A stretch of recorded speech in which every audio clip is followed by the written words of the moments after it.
నమస్కారం చేస్తూ అలాగే శివైన పాదాలకు కూడా నమస్కారం చేస్తూ వచ్చిన భక్తులకందరికీ శరణార్థి.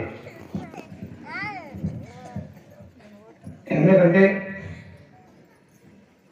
మేము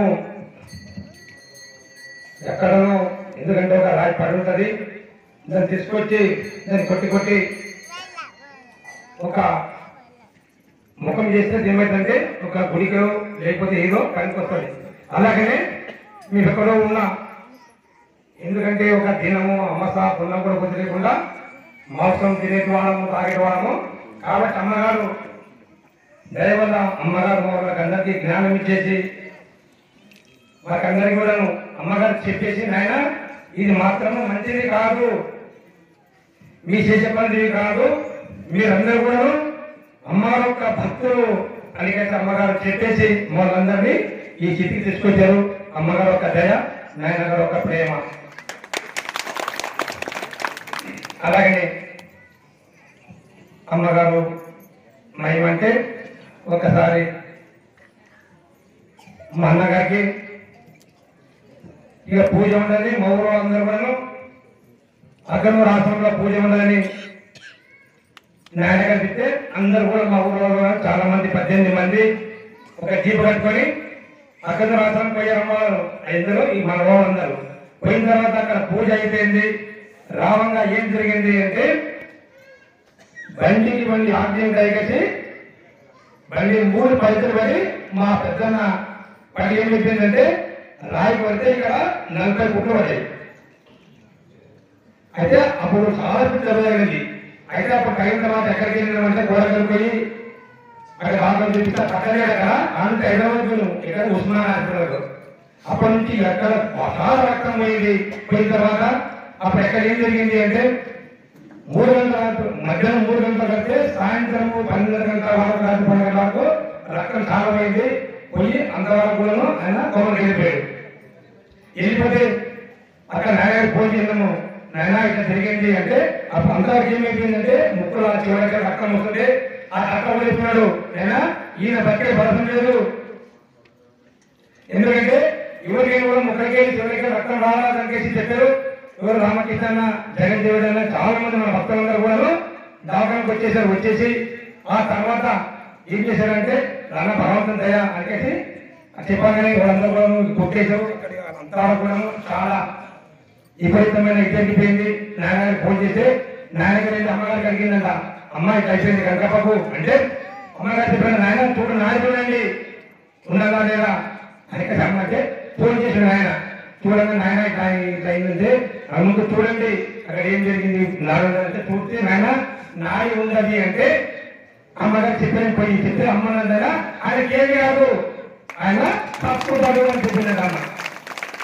3 రోజుల తర్వాత మాట్లాడలేదు, కేవలం శ్వాస మాత్రం వస్తుంది. ఇప్పుడు జరుగుతుంది అని మేము చాలా భయపడుతుంటే 3 రోజుల తర్వాత మన ఏం చెప్పిందంటే అమ్మగారు వచ్చేసి అక్కడ పైన వచ్చేసి త్రిశూలం పట్టుకు వచ్చేసి పైన అమ్మ అయితే నీళ్ళు తగ్గదంట మనకు. అప్పుడు మాత్రమే శ్వాస తిరిగిన తర్వాతనే కళ్ళు వచ్చేసారు. తక్కువ చెప్పేసి ఏం చెప్పంటే అమ్మగారు వచ్చారు, నన్ను రక్షించారు అని అట్లా జరిగింది. కాబట్టి ఎందుకంటే అమ్మగారు మనందరూ కూడా ఇందాక చాలా మంది అన్నం చెప్పారు కదా, భగవంతుడు ఎట్లా కాపాడుతాడంటే మనందరూ కూడా అలా కాపాడతారు. కేవలం మనం ఏం చేసుకోవాలి అంటే అమ్మగారు యొక్క భక్తి చెప్పారు. ఇందాక ఏమంటే భక్తి ఎలా చేసుకోవాలి అంటే అమ్మగారు ఏం చెప్తారు, నాయన మీరు ఎట్లా చేసుకోవాలి భక్తి అంటే మధుమాంసం మానుకోనది అంటారమ్మ. అయితే మీరు వచ్చిన తర్వాత ఒకటే ఒక మాట అమ్మను కదా, మధుమాంసం మానుకోవాలి అనుకోగానే తక్కువ మానేసామమ్మా అన్నాను. చాలా మంది మగ అన్నారు, అమ్మ వాళ్ళకి ఎందుకమ్మా మంచిది ఉపదేశము, వాళ్ళు తెలుగు వాళ్ళు తినడంతో వాళ్ళు తెలియలేదు తింటారు అంటే అమ్మను నవ్విందమ్మ. ఏంటైనా ఎందుకు అంటే వాళ్ళందరూ అమ్మగారు యొక్క భక్తులు అని అమ్మగారు చెప్పారు. కాబట్టి అలాగనే ఈ దగ్గర చాలా మంది మగ భక్తులు మారారు. ఈ రోజు కూడా పాదపద్మని 100 మంది వచ్చేసారు. అమ్మగారు యొక్క భక్తులు అయ్యారు వాళ్ళందరూ అమ్మ. అలాగే మనందరూ చాలా మంది సభ్యులు అంటే ఆ కాలంలో చాలా మంది చేస్తుంటాయి. అయితే ఇప్పుడు ఏమైపోయిందంటే చప్పట్ల మొత్తం మారిపోయింది. కాబట్టి అందరూ కూడా అట్లా భక్తులు మారని చేసి ప్రతి ఒక్కరు చెప్తుంటాము. నాయన గారు ఎప్పుడంటారు చప్పటాగట అంటారు మా ఊరికి అందరికి. చప్పటాగటరా చాలా కూడా గట్టిగా మాట్లాడతారు అంటారు. అదేమో అది.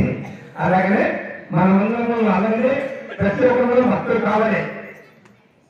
అయితే ఎందుకు అంటే అమ్మాయి అంటారు కదా చూడైనా ఎట్లా కూడా భక్తి అంటే ఏ టైంలో కూడా మనిషిని కింద వేసంట అమ్మంటారా భక్తులను కూడా నువ్వు గొప్ప అనుకోవద్దు, నేను భక్తులు కూడా ఇచ్చేసుకోవద్దు, ఎంత శరణ ఉండాలని చెప్పేసి అమ్మగారు చెప్పారు కదా. అయినా ఉండి లేక ఉండాలి అని అమ్మగారు చెప్పారు.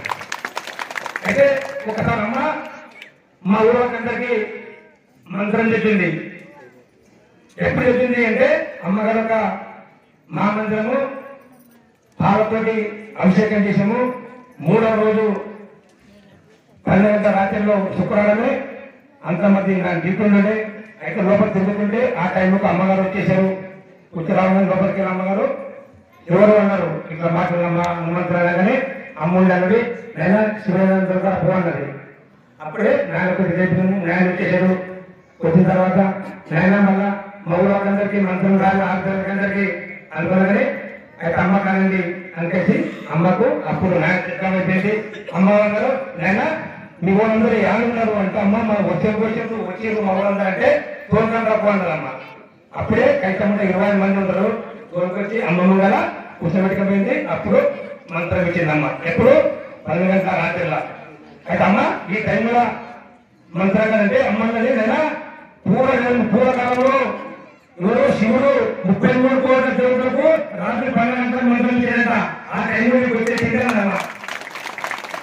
చూడండి. కాబట్టి మనకందరూ కూడా అమ్మగారు అలా చెప్తారు. మనకందరూ కూడా మంత్రం ఇచ్చేసి మనకందరూ జ్ఞానం ఇచ్చేసి మనందరూ ఉత్తరాంజలికి అనుభవం చేశారు. కాబట్టి మనమందరం కూడా కేవలం అమ్మగారు మాత్రమే ఇది మనమందరం తరించాలని కేవలం చిన్న ఒక బాధ పాడి నేను ముగిస్తాను.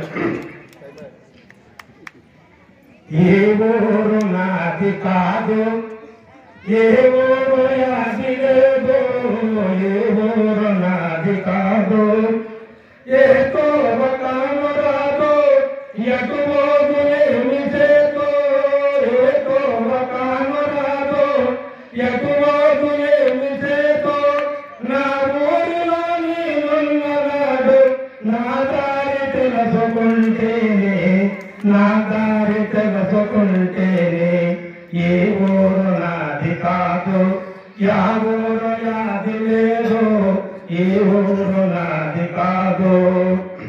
ఈ ఊరికొచ్చి ఇంత చూసి నా దారి మరచిపోతేనే, నా దారి మరచిపోతేనే ఏ ఊరు నాది కాదు, యా ఊరు యాది లేదు, ఏ ఊరు నాది కాదు. గత జన్మమందు ఈ ఊరిలోన ఘనమైన పాటి చేసేను, గత జన్మమందు ఈ ఊరిలోన ఘనమైన పాటి చేసేను, ఆ రుణము తీర్చున కన్న తండ్రి నన్నిట నవతరించేను. ఏ ఊరు నాది కాదు, యా ఊరు యాది లేదు, ఏ ఊరు నాది కాదు. కనుమూసినంతలో నీరు నన్ను తీర్చి కాశీకి బయలుదేరేను, కనుమూసినంత నీరు నన్ను తీర్చి కాశీకి బయలుదేరేను. చేసిన పుణ్య పాపం, చేసిన పుణ్య పాపం పోతూను నందనంట. ఏ ఊరు నాది కాదు, ఏ ఊరు యాది లేదు, ఏ ఊరు నాది కాదు, యా ఊరు యాది లేదు, ఏ ఊరు నాది కాదు. ఈ ఊరు తీత మాతరము కాదు, అమ్మాని శరణు వందేను. ఈ రుణము తీత మాతరము కాదు, అమ్మాని శరణు వందేను. నీ మనసు నిర్మలమైన నాడు నీ రుణము తీరునన్నది. ఏ ఊరు నాది కాదు, ఏ ఊరు యాది లేదు, ఏ ఊరు నాది కాదు, ఏ ఊరు నాది లేదు ఈ ఊరు నాది కాదు